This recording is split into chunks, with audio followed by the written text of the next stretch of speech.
Hallelujah, thank you Lord, thank you Jesus, hallelujah. सबको जय मसीह की वंस अगेन इस रेवल डेवोटी great and welcome to all in speaking of Lord Jesus Christ. आज के रात में आप सबका फिर एक बार स्वागत है। आइए आज के मनन के लिए हमने जो पवित्र बाइबल से पवित्र आत्मा के द्वारा वचन को लिया है उसको पढ़ेंगे और सुनेंगे। मत्ती रचित सुसमाचार उसका 14 अध्याय वचन 4, मैथ्यू 4:4, मैथ्यू 4:4, मत्ती 4:4।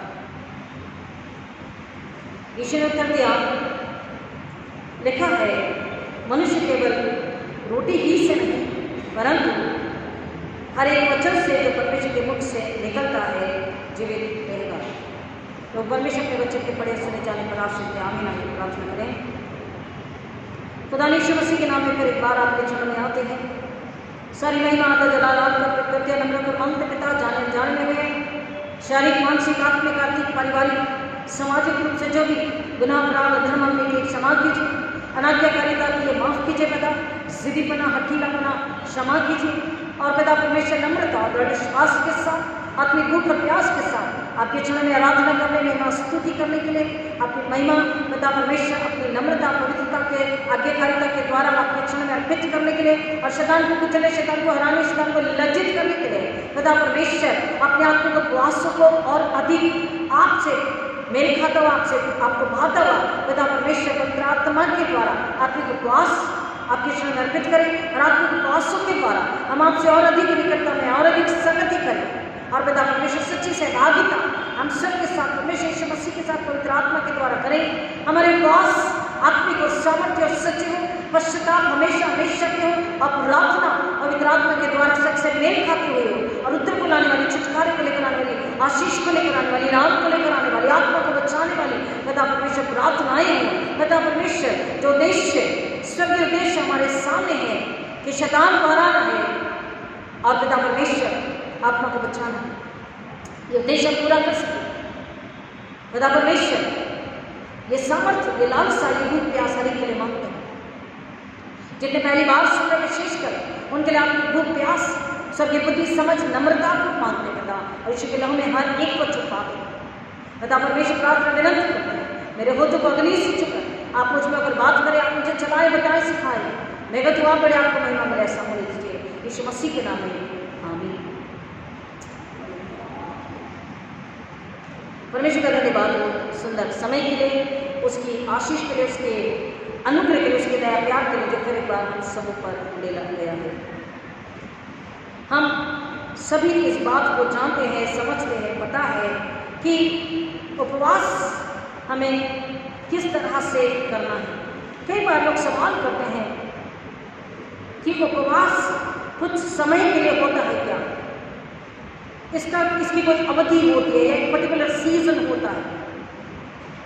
अगर बाइबल को ध्यान से पढ़ेंगे और समझेंगे तो there is no season. In fact the Bible tells us that the fast is very very much needed. हमें उपवास जो है केवल एक समय में, एक सीजन में, एक ऋतु में नहीं आता है, केवल 40 दिन लेट सीजन में नहीं, परंतु बाइबल हमें बताती है कि उपवास हमको निरंतर करते रहना चाहिए। हालेलुया आमीन। उपवास हमको निरंतर करते रहना चाहिए क्योंकि उपवास वो कड़ी है जो हमें याद दिलाती है, हमारी मदद करती है कि हमको कुछ तो इरेज करना है, कुछ तो कुरेद के निकालना है, सफाई करनी है। उपवास परमेश्वर से सच्ची धर्मी और नम्र सहभागिता को बनाती है, उसे बढ़ाती है। उपवास परमेश्वर से हमारे लिए स्वर्गीय सामर्थ्य को, स्वर्गीय विधि ज्ञान को लेकर आती है और उपवास ऐसी प्रार्थना की ओर हमें लेकर जाता है जो प्रार्थना जैसे यीशु मसीह ने करी कि फिर भी मेरे नहीं तेरी इच्छा पूरी हो। जैसे यीशु मसीह ने प्रार्थना करी अपने पिता से कि पिता अगर तू चाहे तो तेरा प्याला मेरे सामने से हटा दे, परंतु फिर भी मेरी नहीं तेरी इच्छा पूरी हो। उपवास हम विभिन्न विभिन्न उद्देश्यों के लिए, विभिन्न विभिन्न कामों के लिए, विभिन्न विभिन्न बातों के लिए, विभिन्न विभिन्न परमेश्वर की इच्छा को पूरा करने के लिए, विभिन्न जगहों पर परमेश्वर का राज्य स्थापित होने के लिए, आत्मा को बचाने के लिए, बंधनों को तोड़ने के लिए, बीमारों की चंगाई के लिए, आत्मिक बंधन जो है आत्मा में बंधे हुए उनको तोड़कर, उनको हराकर, वो शैतान का विनाश करके, उन आत्मा को आजाद करके परमेश्वर के राज्य में लेकर आने के लिए उपवास हमारी सहायता करता है। क्योंकि उपवास में परमेश्वर के साथ बहुत ही अटूट संगति होती है, बहुत ही मीठी संगति होती है। जैसे हमने ऐशमनस्से को सुना कि दानियल ने कहा कि मैंने जब इस बात को सुना कि 70 वर्ष के पूरे होने पर, see he was so well versed with the prophecies, वो भविष्यवाणी को वचन को समझ रहा था और वो परमेश्वर के पास आकर प्रार्थना करने यूं बैठ गया कि बोला मैंने अपना मुख परमेश्वर की ओर किया। तो लिटरली मीनिंग नहीं कि मुख अपने चेहरे को परमेश्वर की ओर करना, परंतु इसका मतलब है पूरी तरह से। पहले जिस तरह से वो प्रार्थना करता था वैसे भी नहीं कि यरूशलेम की और जो खिड़की खुलती उधर जा करके बैठ करके प्रार्थना, परंतु वचन में बता रहा परमेश्वर के मुख करने का मतलब है सांसारिक, शारीरिक, भौतिक, आर्थिक, सामाजिक हर एक बातों से अपने आप को खाली करना, उनको अपने दिल दिमाग से निकाल देना, अपनी आंखों से निकाल देना और पूरी तरह से अपना मन, अपनी आंखें, अपने कान, अपनी जुबान, अपने आत्मा, अपना हृदय, अपनी शक्ति, अपनी सामर्थ, अपनी समझ सब कुछ स्वर्ग की ओर लगाना।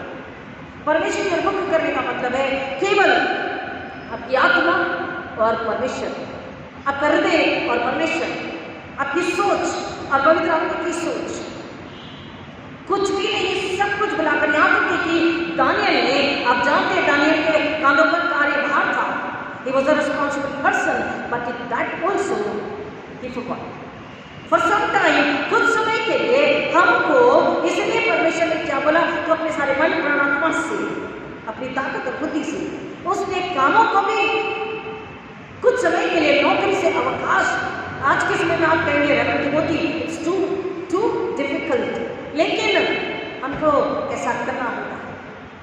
काम से, बिजनेस से, नौकरी से, घर के कामों से, अपनी लालसाओं से, अपनी इच्छाओं से, अपनी सोच से, अपनी योजनाओं से, अपने दिमाग से, अपने खुद से अलग हटना है और केवल अपनी आत्मा पवित्र आत्मा के हाथों में देते हुए परमेश्वर के मुख करने का मतलब है everything we have to forget, everything we have to deny except your spirit and the Holy Spirit. हमारी आत्मा पवित्र आत्मा, हमारा हृदय परमेश्वर, हम परमेश्वर। कुछ समय के लिए, कुछ पल के लिए, कुछ दिनों के लिए क्या करना है?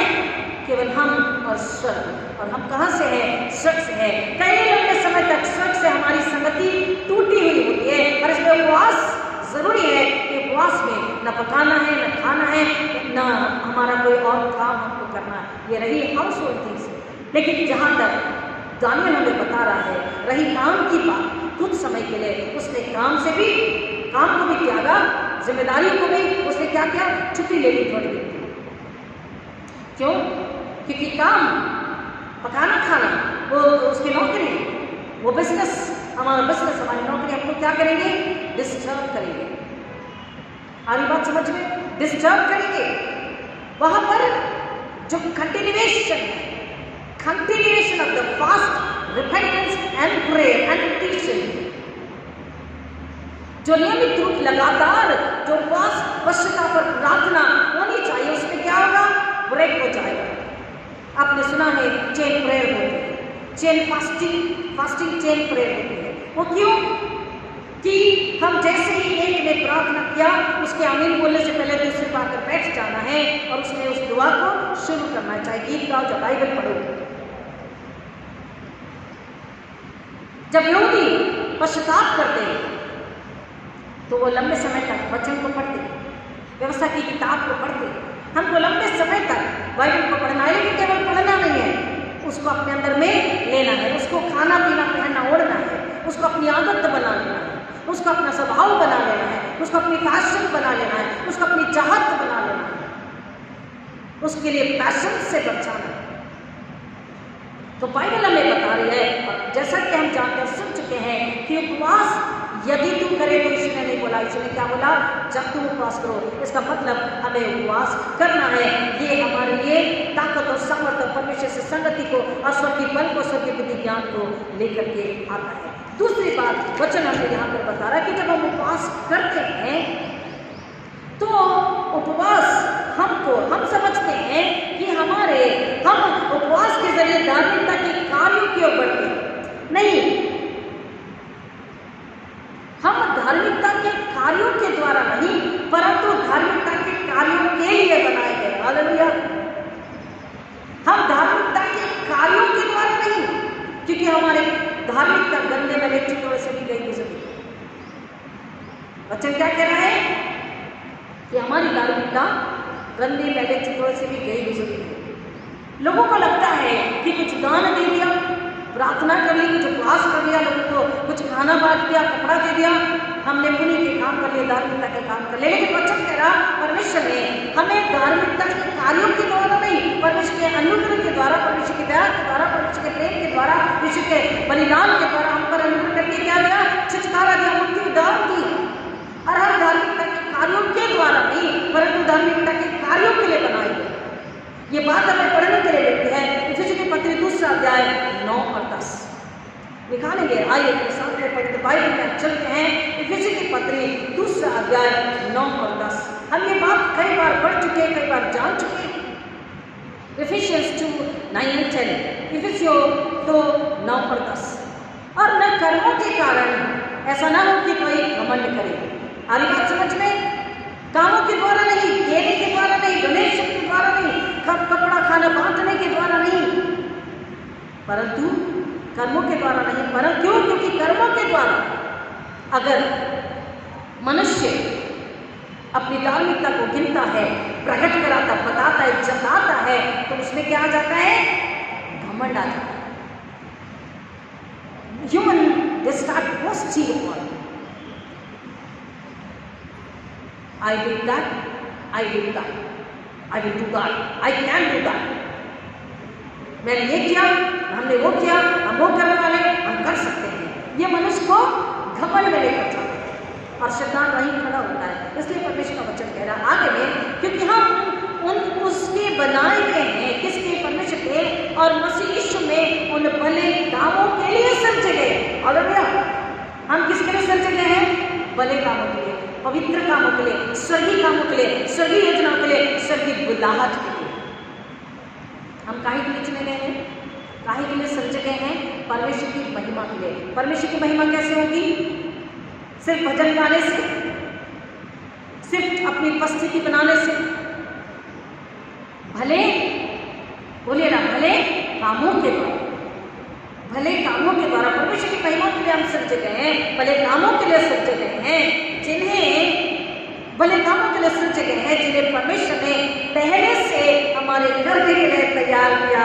हालेलुया। मुस्कुरा दीजिए।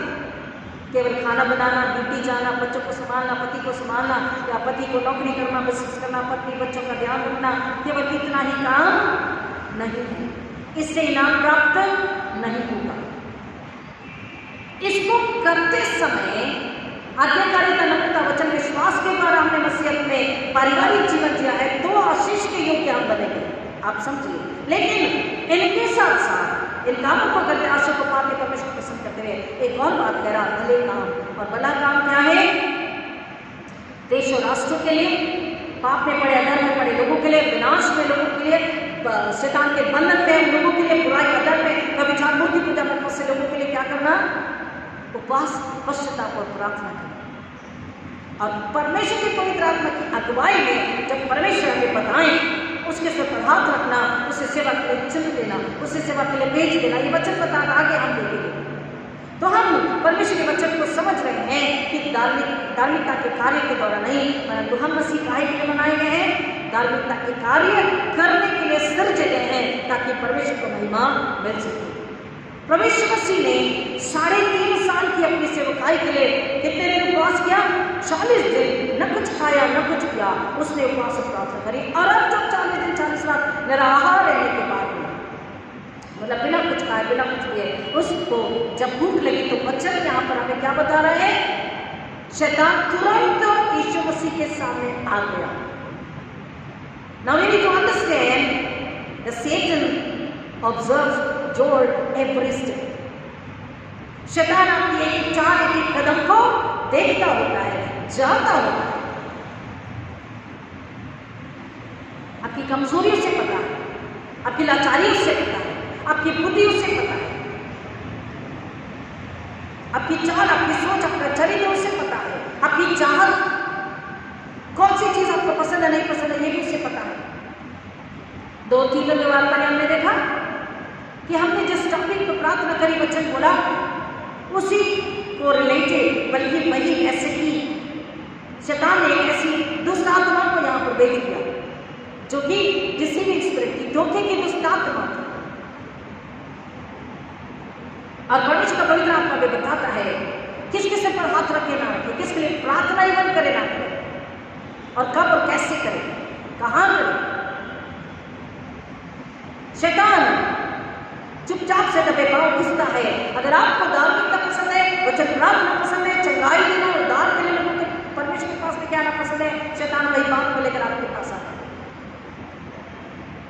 अगर कलीसिया में लोग कम है, बेंचेस खाली है, तो शैतान टेम्पटेशन को लेकर के आता है, कैसे भी लोगों को लेकर आता है। हमको लगे कि हाँ लोग आ रहे हैं, मैं अपने कलीसिया के बेंचेस भर लूं। वो जो लड़की आई थी वो क्या कह रही थी, आपको याद होगा कि मैं इंजीनियर हूं, मैं पढ़ी लिखी हूं, मैं सेवा करना चाहती हूँ, लेकिन मेरे में दुष्ट आत्मा है। और जब उसे पूछा तुझे में दुष्ट आत्मा है, तुझे कैसे पता, तो बोले मुझे भी पवित्र आत्मा का दान है। जिसमें पवित्र आत्मा का दान है उसमें दुष्ट आत्मा रहना तो दूर से छूट नहीं सकती। दुष्ट आत्मा ट्राई जरूर करेगी। वचन हमें साफ अच्छे तरीके से पढ़ना है, समझना है। ये धोखे की दुष्ट आत्मा है जो धोखा देने वाली थी, और हमको इमोशनली, भावनात्मक रूप से नहीं। कई बार लोग कहते हैं जाने दो, कुछ नहीं होता, उनको भी आने दो, उनको भी बैठने दो, उनको भी करने दो, कुछ नहीं होता। नहीं, बहुत कुछ होता है। वो धोखे की दुष्ट आत्माएं हैं, वो कहीं भी प्रसन्न नहीं होती, क्योंकि शैतान ने डेप्यूट करता है। दे आर डेप्यूटेड बाय, शैतान के भेजे में एजेंट और एजेंट्स बच्चों का ध्यान से जब पढ़ते हैं तो समझते हैं। इसलिए उपवास हमारी मदद करता है। यीशु मसीह ने 3.5 साल की सेवा के लिए 40 दिन 40 रात उपवास प्रार्थना की, और तब उसने परमेश्वर के सामर्थ्य को पाया। वचन कहता जब से भूख लगी तो शैतान आकर उसकी परीक्षा करने लगा। अब शैतान को क्या पता नहीं है कि वो परमेश्वर का बेटा है? शैतान को पता है, और यीशु को भी पता है परमेश्वर का बेटा हूं और मुझ में सामर्थ है। शैतान उससे किस तरह से बात करा, यदि तू परमेश्वर का बेटा है। शैतान आपको बरगलाता है, शैतान अपने ईगो को, घमंड को डालना चाहता है और आपकी बुद्धि के साथ खेलता है। Mind my words, it is a fact. आपकी बुद्धि के साथ चतुराई से खेलता है। यदि तू परमेश्वर का बेटा है, देखिए समय कैसा नाजुक है। उसे भूख 40 दिन 40 रात, न पानी न खाना, यीशु भूखे हैं, प्यासे हैं, और शैतान करा यदि तू परमेश्वर का बेटा है ना तो ये पत्थर को बोल दे रोटी बन जाएगी। और अगर गलती से वो ईगो जाग जाता कि मैं कौन हूं, हाँ मैं सच में परमेश्वर का बेटा हूं, हाँ मैं सच हूं, हाँ मुझ ईश्वर की सामर्थ है, शैतान तुझे क्या लगता है, कहना तो दूर, मैं देख लूंगा, इस तरह देख लूंगा, उस पत्थर को तो रोटी बन जाएगी। ये ईगो है, ये घमंड है। शैतान क्या चाह रहा था, परमेश्वर ने जो योजना बनाई, बलि का मेमना तैयार किया, वो क्या हो जाए, अशुद्ध अपवित्र हो जाए। और इसलिए उसने यीशु से घुमा फिरा कर बात करी। प्रियो, वचन कह रहा है कि यीशु मसीह को भी बाइबल पता थी, पुराना नियम पता था, लॉस पता थी, व्यवस्था पता थी। यीशु मसीह ने तुरंत जवाब दिया। क्या जवाब दिया? यीशु ने उत्तर दिया, लिखा है। यीशु ने क्या उत्तर दिया? मैं कहता हूं नहीं, लिखा है। यीशु को मरियम ने व्यवस्था बताई थी, पूरे पैकेट पढ़ाया था। लिखा है मनुष्य केवल रोटी से नहीं परंतु हर एक वचन से जो परमेश्वर के मुख से निकलता है जीवित रहेगा। मनुष्य केवल रोटी से नहीं। अगर हम उपवास करते हैं तो कई बार शैतान हमारे सामने टेम्पटेशन को लाकर रखता है, कई सारे टेम्पटेशन को लाकर के रखता है। और सबसे पहली मनुष्य की कमजोरी, सबसे पहली मनुष्य के सामने एक जो चाहत होती है वो क्या है? भोजन की, पेट की, भोजन की लालसा, पेट की भूख को तृप्त करने की लालसा, चाहत। प्रभु यीशु मसीह ने 3.5 साल की सेवा के लिए 40 दिन 40 रात उपवास प्रार्थना करी और शैतान को हराया। जैसे ही वो शैतान को हराते हैं, स्वर्गदूत आकर उनकी सेवा टहल करने लग जाते हैं। लक्ष्य, एम हमें बड़ा रखना है। हम जब परमेश्वर के लिए कोई महान बात सोचते हैं, महान परमेश्वर हमें आशीष करता है और हमारी रक्षा करता है, हमारी सहायता और अगुवाई करता है। यहाँ पर परमेश्वर वचन हमें बता रहे हैं कि ईश्वर ने जो उत्तर दिया, वो उत्तर परमेश्वर का बेटा यीशु मसीह शैतान को ये बता रहा था। और हम पढ़ रहे, हम समझ रहे हैं कि मैं परमेश्वर के वचनों से, स्वर्गीय रोटी से क्या कर रहा था? 40 दिन 40 रात खा रहा और पी रहा था। हालेलुया, आमीन। मैं स्वर्ग से खा रहा पी रहा था, मैं स्वर्ग से बल को पा रहा था, मैं स्वर्ग से सामर्थ को पा रहा था। इनफैक्ट ही वाज फास्टिंग, जबकि वो उपवास कर रहा था, लेकिन वो बता रहा है कि मैं परमेश्वर के वचन के द्वारा, परमेश्वर की सामर्थ के द्वारा, स्वर्ग के द्वारा मैं अपने आप को भर रहा था। इस पहली परीक्षा में, जो सबसे पहली परीक्षा यीशु मसीह की हुई, वो कौन सी थी? रोटी की, पेट की, मनुष्य की सबसे बड़ी कमजोरी जो है। और यीशु मसीह ने इस सबसे बड़ी परीक्षा को, सबसे बड़ी कमजोरी को क्या किया है? वहां पर हरा दिया। शैतान लगातार इसी क्षेत्र में, इसी एरिया में, इसी जगह में क्या करता है? हमें वार करता है, हमेशा भूख के लिए, रोटी के लिए। जैसे यीशु मसीह ने उसे असफल किया, हमें उसे असफल करना है। क्यों? क्योंकि ग्रीडीनेस, पेटूपन एक पाप है। पेटूपन क्या है? एक पाप है।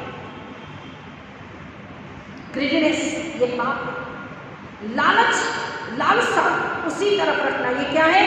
पाप है। खाना खाने वचन मना नहीं करता, रोटी खाने पानी पीने वचन मना नहीं करता, लेकिन जो ग्रीड है उसको वचन मना करता है। आगे हम देखेंगे कैसे।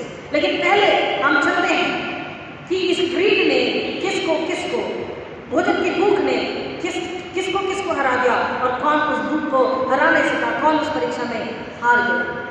आइए मेरे साथ में उत्पत्ति 25, 29 से 34। उत्पत्ति उसका 29 अध्याय और 25 अध्याय 29 से 34। Genesis 25, 29 to 34। यहाँ पर हम वचन को देख रहे हैं। क्या कह रहा वचन यहाँ पर? किसके विषय में? याकूब और एसाव के विषय में। Genesis 25 versus 29 to 34। उत्पत्ति 25 वचन 29 से 34। यहाँ पर वचन हमें बता रहा है कि किस तरह से कौन एसाव और याकूब, इन दोनों में वार्तालाप हुआ, इन दोनों में संधि हुई और इन दोनों में एक बादशाह को पाला गया। प्रियो, ये सबसे पहले मैं आपको बता दें कि जब हम अपना मुंह खोलें, जब हम किसी को प्रतिक्रिया दें, जब हम किसी से बात करें और जब हम किसी को वाचा दें या प्रॉमिस दें, सोच समझ कर, बहुत सोच समझ कर। यहाँ पर वचन हमें बता रहा है कि ऐसा थका मांदा आ रहा है और यहाँ पर जब घर में पहुंचता है, देखिए आपके लिए वचन पढ़ते हैं।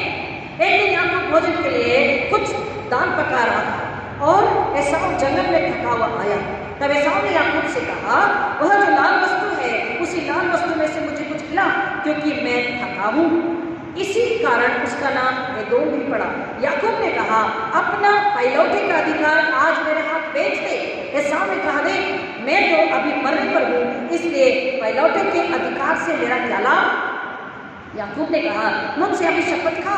अतः उसने उससे शपथ खाई और अपना पहलौठे का अधिकार याकूब के हाथ बेच डाला। इस पर याकूब ने एसाव को रोटी और पकाई हुई मसूर की दाल दी और उससे खाया पिया और उठकर चला गया। एवं एसाव ने अपना पहलौठे का अधिकार तुच्छ जाना। और बात यही खत्म नहीं है।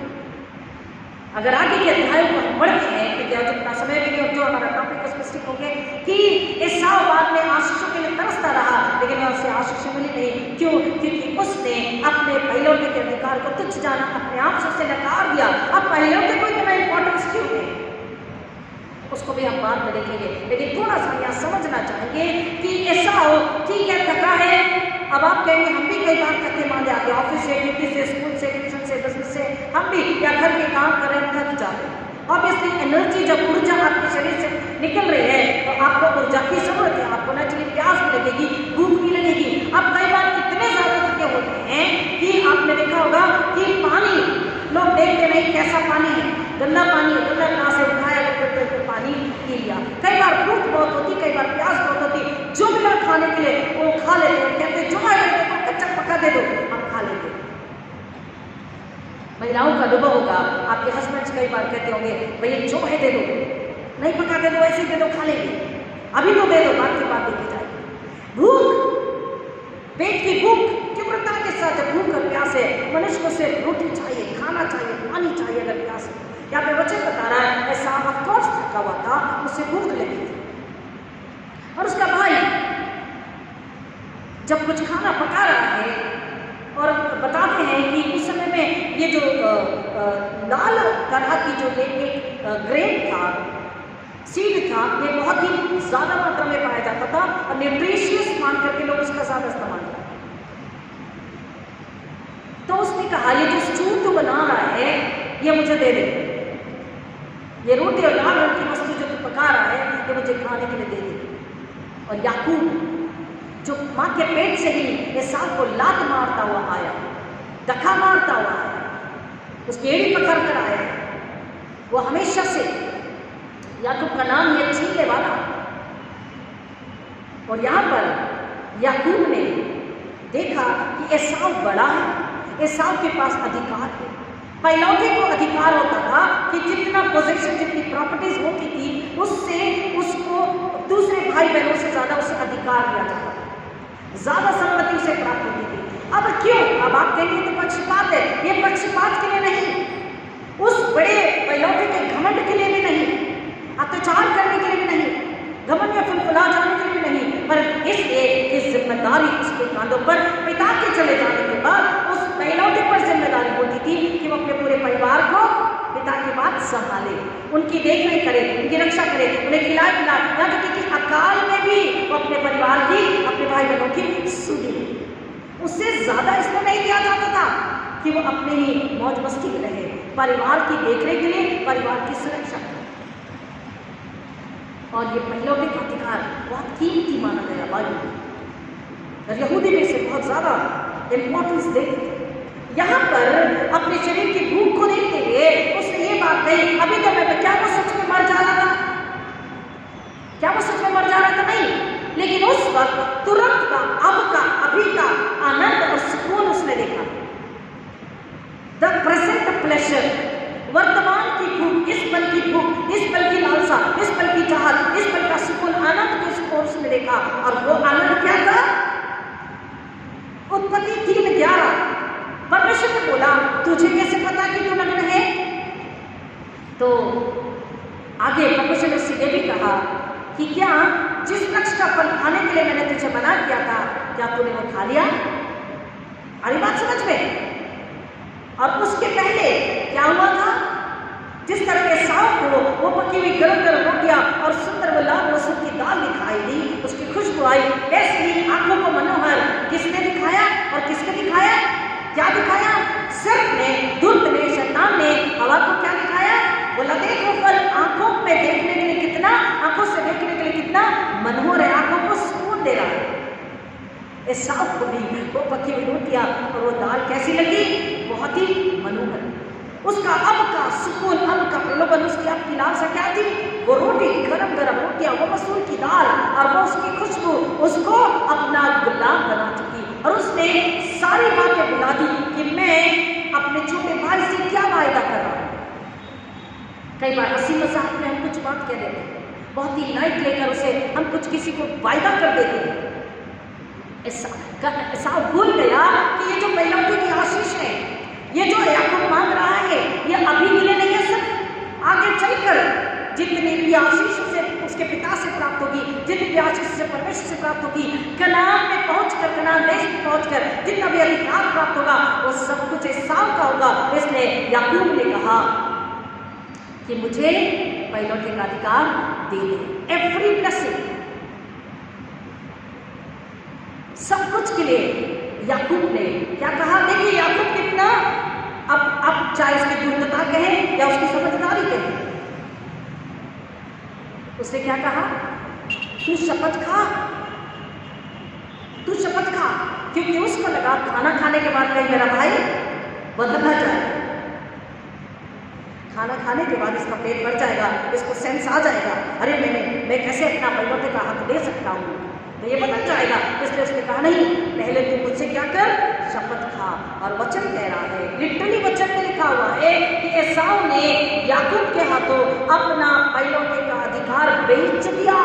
आना सीखता, बाइबल ही सीखता, पैलौठे का अधिकार किसके लिए बेचा? 2 रोटी, कितनी रोटी खाया होगा? 2 या 4 रोटी और मसूर की दाल। बी केयरफुल विद मसूर का दाल, be careful with that red dal. पैलौठे के अधिकार को उसने बेचा और उसने खाया पिया। अब भी उसको सेंस नहीं, खाया पिया और मजे से चला गया, उसका पेट भर गया। और यीशु मसीह ने प्रार्थना करना सिखाई, हमारी रोज की रोटी जो आज हमें। पहले तो आत्मिक मांगना है, सुबह सुबह उठकर आत्मिक रोटी मांगना, यानी सबकी बुद्धि ज्ञान को मांगना है, ताकि दिन भर इस तरीके की शैतान की चतुराई से, आने वाली मुश्किलों से, आने वाली तकलीफों से हम लड़ सके पवित्र आत्मा की बुद्धि के द्वारा, ताकि हम अपना हक, अपनी सामर्थ शैतान के हाथों बेच न सके। आमीन आमीन। हमको समझना है यहाँ पर एसाव ने अपने अधिकार को याकूब के हाथों में लिटरली बेच डाला। और इसी बात को और अधिक स्पष्ट रूप में इब्रानियों की पत्री में प्लीज आएंगे, इब्रानियों की पत्री 12 अध्याय 16 वचन। और इब्रानियों की पत्री पर हिब्रूज 12:16 कह रहा है, ऐसा न हो कि कोई जन व्यभिचारी या एसाव के समान अधर्मी, व्यभिचारी या एसाव के समान अधर्मी हो, जिसने एक बार के भोजन के लिए only for one time meal he sold off his firstborn right। ऐसा ना हो कि कोई जन व्यक्ति, कोई जन व्यभिचारी या एसाव के समान अधर्मी हो, जिसने एक बार के भोजन के बदले अपने पैलौठे का पद बेच डाला। अब यहाँ पर 2 बातें हैं, व्यभिचारी और अधर्मी। और जब दानियल ने प्रार्थना करी तो क्या प्रार्थना करी? हमने अधर्म किया, हमने बलवा किया, हमने अनाज्ञाकारिता करी। हमको इन उपवास और प्रार्थना के दिनों में अपने अधर्म के लिए, अपने व्यभिचार के लिए, अपनी अनाज्ञाकारिता के लिए, अपनी ग्रीड, अपनी लालच के लिए, अपनी संतुष्टि के लिए, जब हमने गलत काम किया उसके लिए हमको क्या करना है? पश्चाताप करना है, उपवास और पश्चाताप करना है। और 17 वचन, तुम जानते हो कि बाद में जब उसने आशीष पानी चाहिए तो अयोग्य गिना गया और आंसू बहा कर खोजने पर भी मन फिराव का अवसर से न मिला।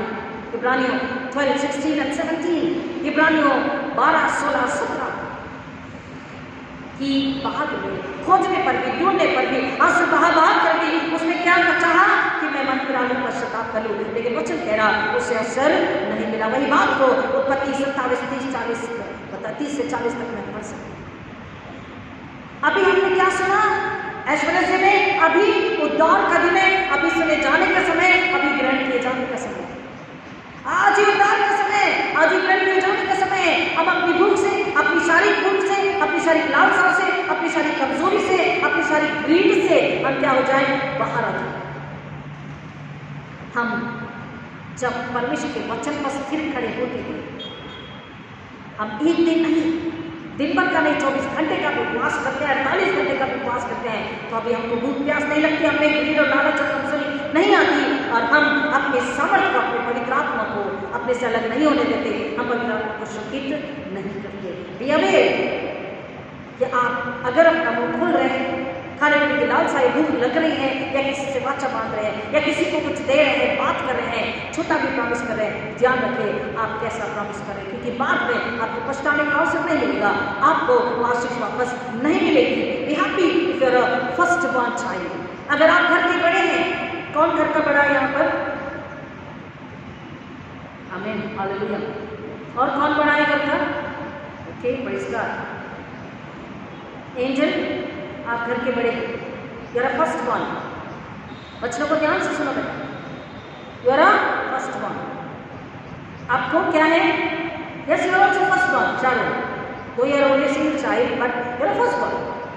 फर्स्ट बॉर्न को क्या है? आशीष, समर्थ, अधिकार परमेश्वर की ओर से प्राप्त हुआ है। और उसको आपको बना के रखना, किसी भी परिस्थिति में खोना नहीं, किसी भी परिस्थिति में देना नहीं। कल जाके एरोन बड़ा हो जाएगा और कहेगा दीदी ये सारी प्रॉपर्टी ले लो और मुझे ये दे दो, दीदी ऐसा कर लो और मुझे ये दे दो। एंजल को क्या कहना है? उपवास प्रार्थना पश्चाताप करनी। बेटा इस उम्र से कोशिश करो 10 मिनट, 15 मिनट, 20 मिनट, 25 मिनट, आधा घंटा, 30 मिनट, धीरे धीरे आप क्या करने की कोशिश करो? परमेश्वर की संगति में उपवास प्रार्थना में बैठने की कोशिश करो। करोगे? करोगे?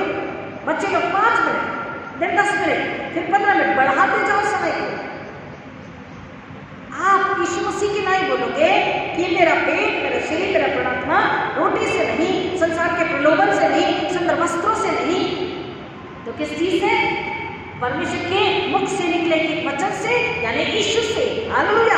स्वर्ग की सामर्थ से हम क्या होते हैं? जीवित रहते हैं। हालेलुया। अगर चर्च आना है, लेट हो रहा है, लेट उठे, लेट हो रहा है, तो अगर ब्रेड पाव बन या मैगी या डोसा या बड़े बड़े नाश्ता आलू का जो भी आप करके नहीं मिला, तो बोलो मम्मी डोंट वरी, समय पे चर्च चलो। यीशु के वचन से, यीशु के सामर्थ से, इस जो मेरे अंदर प्रेम है यीशु के लिए, जो मेरे अंदर भूख है यीशु के लिए, उससे मेरे अंदर में ताकत मिल रही। हालेलुया। आमीन। हम चर्च से वापस आने के बाद नाश्ता करेंगे, और जब आप ऐसा बोलते हो आत्मा से, तुरंत आपकी भूख गायब हो जाती है, तुरंत शैतान गायब हो जाता है वहां से। वो बोलता है इससे लड़ना बेकार है, मैं नहीं जीत पाऊंगा। आमीन। आमीन। एंजल शारोन, शारोन, आमीन।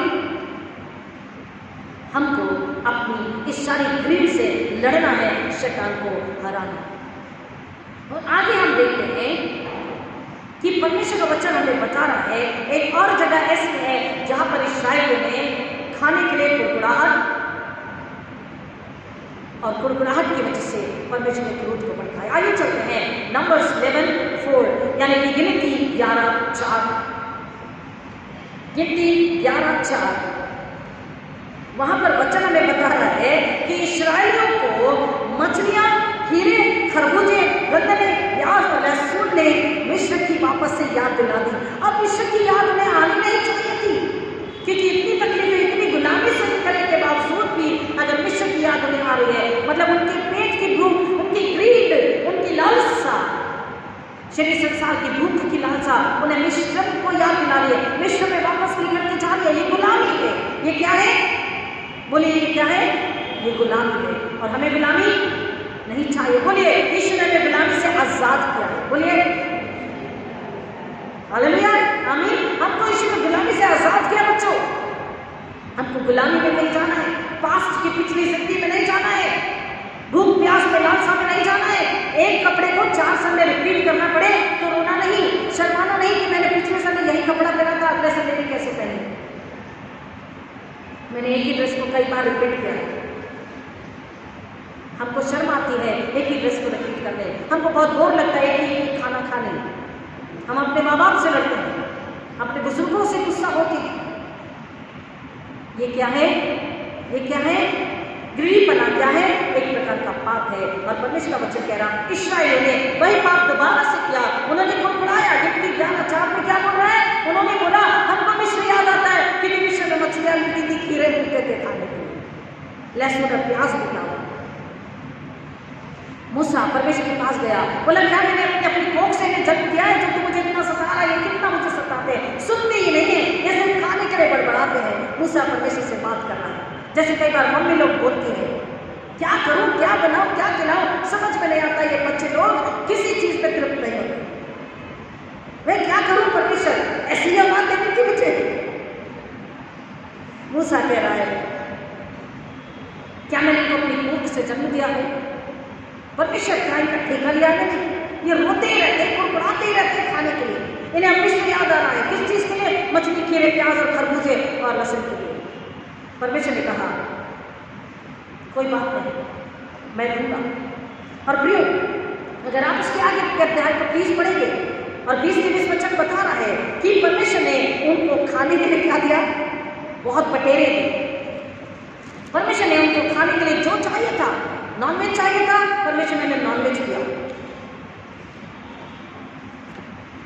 गिनती 11:6 परंतु अब हमारा जी घबरा गया है, यहाँ पर इस मन्ना को छोड़ और भी कुछ देख नहीं पड़ता। था। मनुष्य को जब उसके लायक का, उसकी चाहत का, उसकी जुबान के टेस्ट का खाना नहीं मिलता तो वो क्या कहता है, चिड़चिड़ा जाता है, मुझे मेरा मन नहीं लगता, हमारा जी घबरा गया, कह रहा है। इतनी सामर्थ्य परमेश्वर, मूसा इतने सामर्थ्य को हर दिन आकर के बता रहा, परमेश्वर की सुरक्षा, शांति, प्रेम, अधिकार सब कुछ है, लेकिन बावजूद उसके भी उनका जी घबरा रहा है, शारीरिक जी रहे हैं। ये पेटूपना पाप है और इस पाप की वजह से, पेटूपने की वजह से शैतान पर अधिकार कर लिया है और इसलिए शैतान को वापस गुलामी में लेके जाना चाहता है। इसलिए वो कह रहे हमारा जी घबरा रहा है और लोग यहाँ भाग रहे थे कि उनको खाने को अच्छा कुछ मिल जाए।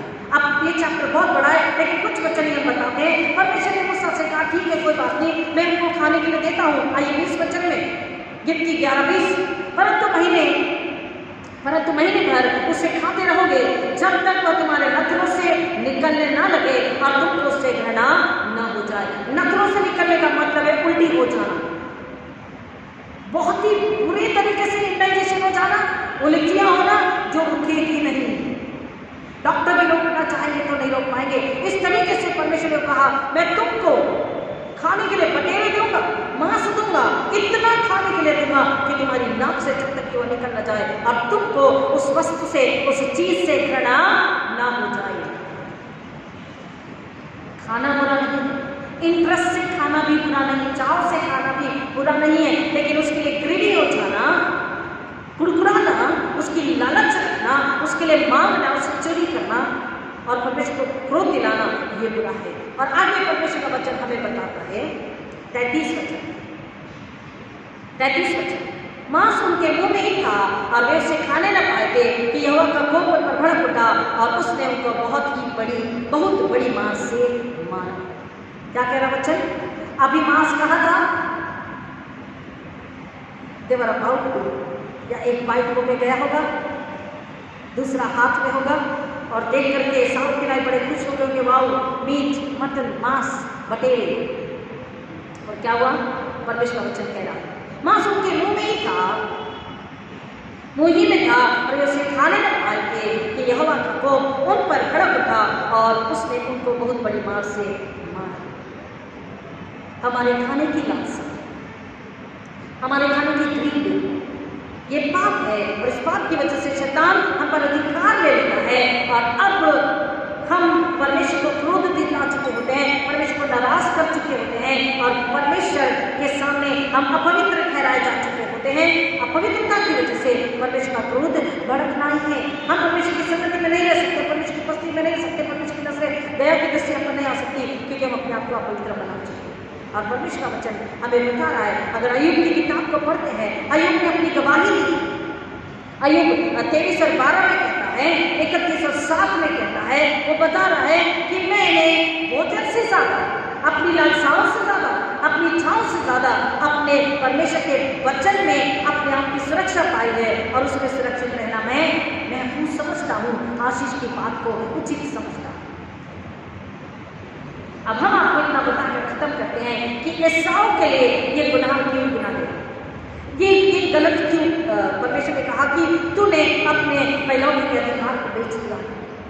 परमेश्वर ने पहलौठे के द्वारा क्या करी है? परमेश्वर ने पहलौठे के द्वारा क्या ठहराया, योजना क्या बनाई कि पहलौठे के द्वारा first born in heaven, from heaven, first born वो क्या के द्वारा क्या दिया है? पूरे मानव जाति को उद्धार दिया है। प्रभु यीशु मसीह के द्वारा, प्रभु यीशु मसीह के द्वारा परमेश्वर क्या किया है? प्रभु यीशु मसीह को परमेश्वर ने स्वर्ग की तमाम बातों के लिए आशीष की अधिकार दिया। He has right to rule over heavenly Father's children. स्वर्गीय पिता के बच्चों पर किसको अधिकार दिया, किसको हक दिया? यीशु मसीह को। और इसलिए हम जब प्रार्थना करते हैं किसके नाम से करते हैं? यीशु मसीह के नाम से। हम जब पिता तक पहुंचते हैं, पिता से मांगते हैं तो यीशु मसीह के द्वारा, यीशु मसीह के नाम से हम परमेश्वर पिता से मांगते हैं। और जब परमेश्वर पिता से मांगते हैं तो हमारा सबसे बड़ा महायाजक, पवित्र महायाजक यीशु मसीह, यानी 17 के अनुसार द हाई प्रीस्ट, और हमारे लिए जितनी कीमत चुकाई, वो बयाने में जो हमारा वकील भी है, जो हमारी मुखबरी करता है, जो हमारे लिए इंटरसीड करता है, मध्यस्थी करता है, वो परमेश्वर पिता के दाहिने हाथ बैठा, वो कहता है परमेश्वर दया कर, अपना क्रोध मत भड़का, उन्हें क्षमा कर, उनकी सुन, इनके सच्चे उपवास को और पश्चाताप को स्वीकार कर इन्हें माफ कर। प्रभु यीशु मसीह हमारे लिए परमेश्वर से वकालत करता है। यीशु के नाम में जब हम मांगते हैं, यीशु का अधिकार है, सबके सारे परमेश्वर के बच्चों पर अधिकार है। और ये भी परमेश्वर ने अधिकार और सामर्थ्य दिया किस पर? मृत्यु पर और नरक पर। हालेलुया। मृत्यु और नरक पर यीशु को परमेश्वर ने अधिकार दिया कि जिसके द्वारा वह मानव को मृत्यु और नरक से बचा सके, शैतान से बचा सके। और यीशु मसीह ने वही किया भी। हमारे पापों को, हमारे अधर्म को, हमारे ग्रीड को, हमारे झूठ को, बैर को, हमारे विचार बुद्धि का विश्वास को, हमारी सारी बुराई दंड को यीशु ने सूली पर ले लिया और हमारे बदले दंड लेकर के उसने कीमत चुकाई है, अपना पवित्र लहू दिया है, हमारे बदले मृत्यु ली है और मृत्यु को हरा कर वो पुनरुत्थित हुआ और हमें खाली जीवन दिया और परमेश्वर पिता से फिर हमें मिला दिया है।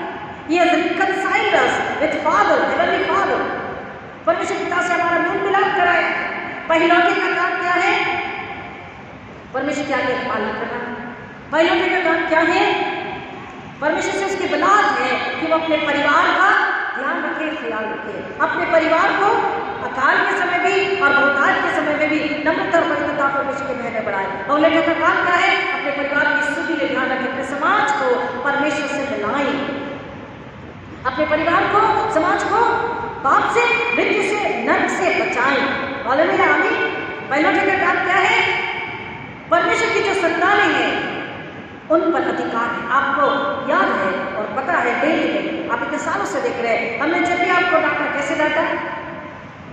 कैसे डांटा? डर डर के डांटा, अधिकार के साथ में डांटा। भूल करके आपको बुरा लग रहा होगा क्योंकि ये सच्चाई है, ये गलत है, गलत है। क्यों? क्योंकि अगर हम चल नहीं उठाएंगे, अगर हम पहले का काम नहीं करेंगे, अगर हम आपको पाप से अवगत नहीं कराएंगे तो आप ना सोचाएंगे। इसलिए नीति वचन बोलता, बच्चे को छड़ी उठा तो छड़ी उठाने से तेरा बच्चा मरने से, नाशने से बच जाएगा। और अगर तू छड़ी ना उठाए, उसे करेक्ट ना करे तो वो जीते जी मर जाए।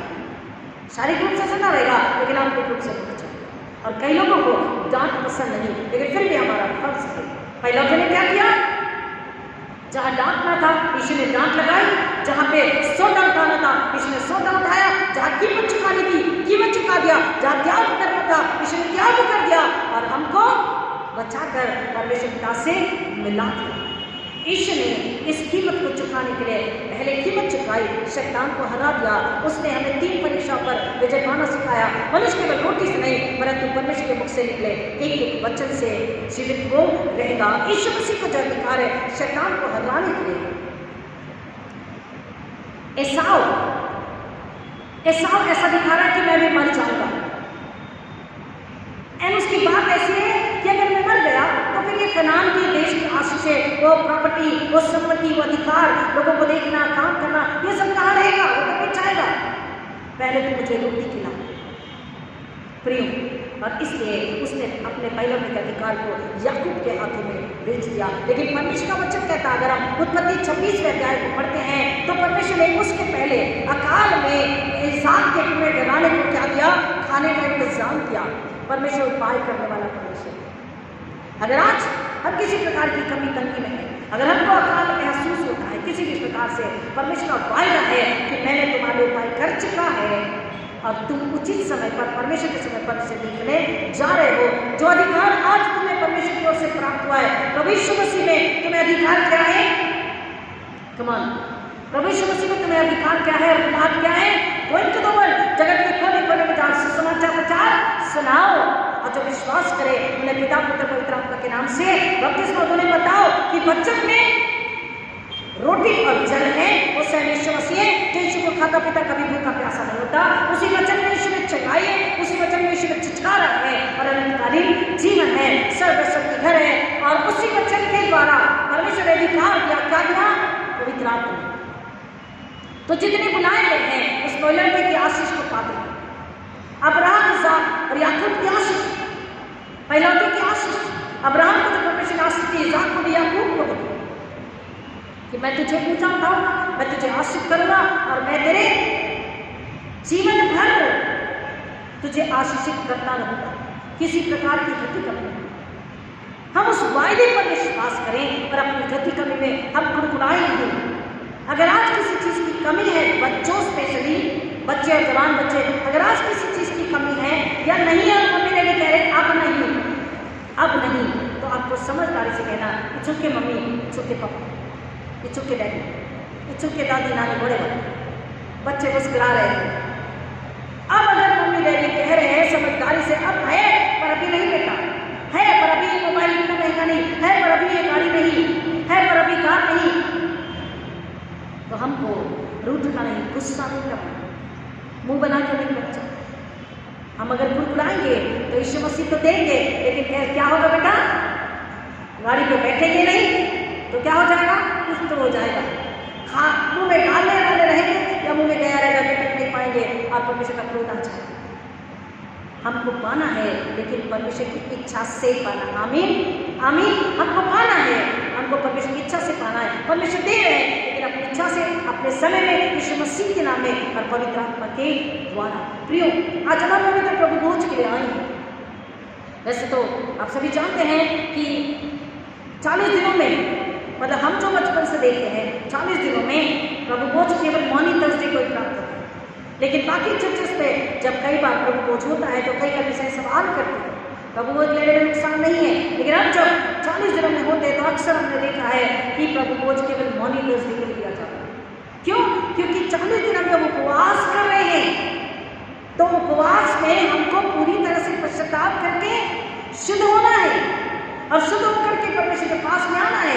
और अब जब मॉर्निंग थर्सडे हम पवित्र प्रभु भोज को लेते हैं तो गुड फ्राइडे के दिन हम तैयार हो जाते हैं बड़े प्यारे को पीने के लिए, अपने बलिदान के लिए। हालेलुया। अपनी सुनी यीशु ने उठाए, गुड फ्राइडे के मुझको और आपको भी अपनी सुनी उठाने के लिए तैयार होना है। और उसके बाद हमारी तैयारी ये साढ़े 40 दिन हमने शैतान से विशुद्ध लड़ाई करी, आत्मिक लड़ाई, शैतान को हरा दिया सारी मानसिक आत्मिक पारिवारिक सामाजिक रूप से। और अब हम गुड फ्राइडे को सूली चढ़ के शरीर समझ के पुनरुत्थान में जीवित हो रहे, पुनरुत्थान के लिए हमारी तैयारी। और जब हमारा पूरा पुनरुत्थान हो गया, प्रियो, यीशु के आने नए जरूरत के लिए तैयार है। और उसके आने तक जब हम जीवित हैं, हमको यीशु के लिए मरना नहीं, हमको यीशु के लिए जीना है। और जब हमको यीशु के लिए जीना है, अपनी सूली खुद उठानी है। और जब अपनी सूली खुद उठानी है तो आज्ञाकारिता में, उससे प्यार करने में, उसके न्याय में बने रहना है, ताकि हम रोजमरोज बल और सामर्थ को पाते रहे, रोजमरोज शैतान को हराते रहे, लोगों को मदद करेंगे वो भी शैतान को हराए निकले और वो अलंकारिक जीवन के वारिस औरों को भी बना सके। हालेलुया आमीन। परमेश्वर का वचन हमें बता रहा है पहला को क्या आशीष है, क्या अधिकार है, सुसमाचार सुनाने का, शैतान और मृत्यु को कुचलने का, नर को हराने का और आत्मा को बचाने का। अपने परिवार को प्रेम से, आदर से, प्रार्थना से, भय से, वचन में बढ़ाना है, उसकी रक्षा करनी है। ये पौलुस का अधिकार है, ये पौलुस का फर्ज है, यीशु मसीह ने पूरा किया। और हम सबको इस बात को याद रखना है कि मनुष्य उस पहले के अधिकार को न बेचे महज एक रोटी के लिए, only for mayor of peace of bread और चपाती और मसूर का दाल और anything else which soothes to your eyes, which pleases you outwardly। हम थोड़े समय की मनोरथा, थोड़े समय के लिए फ्लैशली प्लेजर के लिए, शारीरिक आनंद के लिए, सुकून के लिए, दिमाग के, आंखों के, हृदय के आनंद के लिए, उस समय की आनंद के लिए, उस समय की मनोहरता के लिए, उस समय के लिए कुछ उस पर्टिकुलर समय के, उस मोमेंट के खुशहाली के लिए हम क्या करते हैं? चोरी भी कर लेते, झूठ भी बोल देते हैं। आज चर्चेस अगर परेशान है, आज कलीसियाएं अगर परमेश्वर की सामर्थ पवित्र आत्मा होते हुए भी अगर कमजोर है, बहुत आज का परमेश्वर है, God is more than enough, लेकिन उसके बावजूद भी अगर घटी कमी है, अगर हम सामर्थी परमेश्वर के बच्चे होते हुए अगर पाप में हैं, तो क्यों? क्योंकि हमने क्या किया है? पेटूपने को, ग्रीड को नहीं त्यागा है। हमने परमेश्वर के वचन को समझा ही नहीं, हमने वचन को खाया पिया, अपने आत्मा को उड़ाया ही नहीं है, इसलिए हम असफल होते जा रहे हैं। प्रियो, हमको परमेश्वर से प्रार्थना करना है कि परमेश्वर यीशु मसीह के नाम हमें कहना सिखा, ताकत और सामर्थ और बल दे, बोलनेस दे, वचन याद रहने की बुद्धि दे कि लिखा है। हम क्या बोले? लिखा है। मैं नहीं कहता यीशु ने कहा, लिखा है। परमेश्वर का वायदा है। परमेश्वर अगर हम व्यवस्था के को पढ़ेंगे, उसको नेक्स्ट में हम बताएंगे, परमेश्वर ने वचन कहता है, मैंने तुम्हें अगर भूखा रखा तो इसलिए कि तुम्हें नम्र बना। Hallelujah. If I brought some times of difficulties, then I want you to become humble. Hallelujah आमीन। परमेश्वर ने अगर हमें कोई तकलीफ के समय में रखा है, भूख प्यास भी है, say Lord thank you because you are molding me and making me. You are designing me, God Father, in the design of heaven. Hallelujah. परमेश्वर थकी कमी है, तक है, भूख भी है और कमी घटी है, तो परमेश्वर मेरा धन्यवाद, क्योंकि आप मुझे क्या कर रहे हैं, सांचे में, सन के सांचे में डालकर डिजाइन कर बना रहे हैं। प्रभु आपका धन्यवाद। और तब शैतान आपके पास से चला जाता है और सिर्फ आपकी सेवा करने लग जाते हैं। प्रियो, अपनी आंसू को न खोए, अपनी आंसू को शैतान के हाथों शरीर के हाथों बेच न दे, बल्कि परमेश्वर की महिमा के लिए समर्पित करे। क्योंकि परमेश्वर बोलता है, तेरे पास क्या है, तेरे पास जो है टूटा फूटा ला, 5 छोटी 2 मछली, 10 रुपया, 100 रुपया, 1000 रुपया, छोटी सी जमीन, तेरा छोटा सा टैलेंट, तेरा प्रार्थना करने का मन, तेरा सेवा का स्वभाव, तेरा देने का स्वभाव, जो कुछ भी तेरा टूटा फूटा तुच्छ है, ला, मैं उसे बहुतायत से आशीषित करता हूँ, मैं उसे निखारता हूँ, उसको पवित्र बनाता हूँ और अपनी महिमा के लिए मैं क्या करता हूँ, इस्तेमाल करता हूँ। और तेरी पीढ़ी दर पीढ़ी मैं आशीष से भर देता हूँ, तुझे तेरी पीढ़ी दर पीढ़ी 100,000 पीढ़ी तक किसी बात की कमी नहीं होगी। प्रभु मुझे की गहराई में जाने आशीष करें कि हम गवाह बने और लेटे के आश्रम को न पीछे और हम ग्रीव के पाप में न जाए, परंतु वचन में सुरक्षित, आशीष और भरपूरियत से, सामर्थ से भर करके, तृप्त रह करके, B content in the word of God, सामर्थ से भर करके, तृप्त रह करके शैतान को कुछ ले। प्रभु की यही इच्छा है, हमारी क्या इच्छा है, हमारे उपवास कैसे है, परमेश्वर से प्रार्थना करें कि परमेश्वर हमारी मदद करे। आइए प्रार्थना करें। खुदा उन्हीं के नाम में एक बार आपके चरण में आते नम्रों को प्रार्थना विनती करते पिता, वचन की गहराई में जानकर, वचन को समझकर, वचन को खा पी कर पहनोड़ कर, परीक्षाओं में, कमी घटी में जय को पाकर, उसे ओवरकम करके यीशु मसीह के लिए महिमा लाने वाले हम सच्ची कलीसिया हो, ये अनुग्रह सामर्थ से भर दीजिए। और पिता शैतान को कुचलने, शैतान को लज्जित करने, शैतान को हराने, पायलट का अधिकार नहीं बेचने, पवित्र आत्मा को शिक्षित नहीं करने और पवित्र आत्मा को अपने से दूर नहीं करने के लिए हम आपके चरणों में बने रहे, वचन में बने रहे। क्योंकि वचन ही ताकत, सामर्थ, बुद्धि, ज्ञान, रोटी, जल, सुरक्षा, शांति है। वचन ही कपड़ा है जो आत्मा को ढांकता है, हमें नग्न नहीं होने देता। वचनदारी तलवार है, जीवित प्रबल है, बूंदे पार पर फाड़ करके बाहर आती है, उसकी गंदगी को निकाल देती है, उसे जीवन से मिलाती है।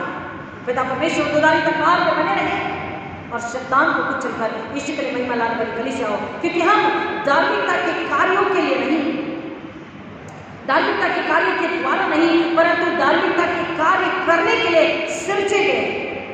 पिता, मैं मेरी कलीसिया, तमाम मसीह, तमाम विश्वासी जन धार्मिकता के कार्यों के द्वारा घमंड न करें कि हमें उद्धार प्राप्त होगा, मुकुट प्राप्त होगा। हमने ऐसा किया नहीं। हम धार्मिकता के कार्यों के लिए परमेश्वर के हाथों में नम्रता से समर्पित हो जाए, ताकि पवित्र आत्मा के द्वारा हम इस्तेमाल किए जाए और हम यीशु के समान शैतान को, मृत्यु को, नरक को हराए और सब के लिए महिमा लेकर आए। यीशु मसीह के नाम में पिता, हर एक सुनने वाले को लहू में छुपा के और प्रार्थना करते पिता, हर एक सुनकर आशीष को फल लाने वाला और एसाव की नाम जल्दबाजी में, लालच में, भूख में, स्वार्थ में बेवकूफी न करे, अपने अधिकार को न बेचे, परंतु अपने अधिकार का आदर करें, अपने अधिकार को संजो के रखें, अपने अधिकार को अच्छे बातों, पवित्रता की बातों, सबकी महिमा के इस्तेमाल करें और अपने अधिकार के लिए परमेश्वर का धन्यवाद करें। हालेलुया। पिता, सबको ये समझ आप दीजिए, ये अनुग्रह से हम क्या पढ़े, यीशु मसीह की महिमा में ऐसा होने दीजिए। सारी महिमा आपको अर्पित करते, पवित्र आत्मा के अगुवाई के लिए धन्यवाद करते हैं। सब नामों में श्रेष्ठ नाम यीशु मसीह के नाम में मांगते पिता, बेटे से दया से कह दीजिए आमीन।